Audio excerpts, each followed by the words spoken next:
అనుకున్న ప్రణాళిక ప్రకారమే కేంద్ర రాష్ట్ర ప్రభుత్వాలు ఈ కార్యక్రమాన్ని చేస్తున్నాయనేది మా తాలూకా అభిప్రాయం. ఎట్టి పరిస్థితుల్లోనూ ఏ ఒక్క కార్మికుని కూడా తొలగించడానికి వీల్లేదు. ఏదైతే ఈ ప్రాంత ప్రజల తాలూకా మనోభావాలు ఉన్నాయో, విశాఖ ఉక్కు ఆంధ్రుల హక్కు అనే నినాదం ఏదైతే ఉందో, వాటితో పాటు అక్కడ పనిచేస్తున్న కార్మికుల తాలూకా ఏదైతే వారి డిమాండ్స్ ఉన్నాయో వాటన్నిటినీ కూడా పూర్తి స్థాయిలో ఆమోదిస్తూ చేయాలనేది వైఎస్ఆర్సీ పార్టీ కోరుతుంది.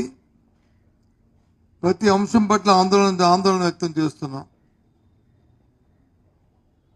పూర్తిగా ఏ ఒక్కరిని కూడా తొలగించడానికి వీల్లేదని డిమాండ్ చేస్తూ రాష్ట్ర ప్రభుత్వంలో ఉన్న పెద్దలు ఎన్నికల ముందు మీరు ఏదైతే మాట ఇచ్చారో, ఏం మాటలైతే చెప్పారో, అటు అధికారంలో ఉన్న ముఖ్యమంత్రిగా ఉన్న తెలుగుదేశం పార్టీ నాయకుడు చంద్రబాబు నాయుడు కానీ, లేదు జనసేన అధ్యక్షుడు పవన్ కళ్యాణ్ గారు కానీ, లేదు భారతీయ జనతా పార్టీ తరఫున ఆ నాయకులు కానీ, వాళ్ళందరూ కూడా ఏం చెప్పారో ఆ మాటకు కట్టుబడి కార్యక్రమాన్ని నిర్వర్తించాలి, చేయాలనేది మా డిమాండ్గా మేము కోరుతున్నాం.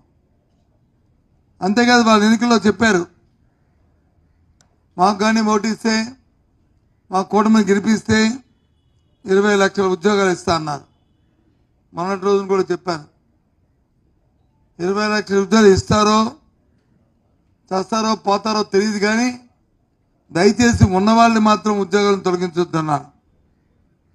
ఇప్పటికీ 100 రోజుల్లో మనం చూస్తున్నాం, ఈ 105 రోజుల్లో మనం చూస్తున్నాం, స్టీల్ ప్లాంట్లో ఉన్న కార్మికులు 3,000, 4,000 సుమారు 4,000 మందిని తొలగించడానికి ఉత్తర్వులు ఇవ్వడమే కాకుండా ప్రభుత్వం జరుపుతున్న ఏదైతే మద్యం మీద విధానం ఉందో, ప్రభుత్వ షాపులుగా పెట్టి అందులో పనిచేస్తున్న సుమారు 15,000 మందిని ఒక్క కలంపోటుతో వాళ్ళు తొలగించడం. ఆలోచించండి, ప్రభుత్వాలు మారినప్పుడు ప్రభుత్వ విధానాలు ప్రభుత్వాలకు ఉంటాయి, కానీ ఆ విధానం వల్ల వచ్చే లాభాలు నష్టాలు కూడా ఆలోచన చేసుకోవాలి. ఇవాళ ఈ 15,000 మందికి తొలగించిన వారిని ఏ రకంగా వాళ్ళకి ఉపశమనం కల్పిస్తారో ఆలోచన చేయాలని కోరుతున్నాం వారి తరఫున. ఎన్నికల మాట ఇచ్చారు,